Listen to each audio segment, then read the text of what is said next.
За една рокля атлазена гроша 763.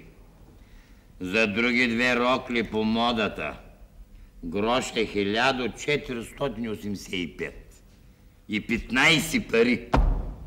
За една рокля джамфезена за жената дяло да я вземи гроша 438.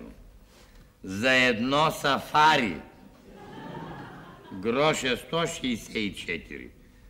За друго едно сафари Гарибалден от Куприна гроша 262.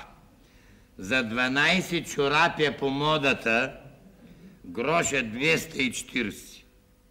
За Ливанто, за Бяла вода, за Кристиян Диор, за помада и дезодорант гроша 396,20 пари. Всичко на всичко събрано, сума на сума, гроша 8564,15 пари. 8564 гроша и 15 пари от дюгеня ми, от кесията ми.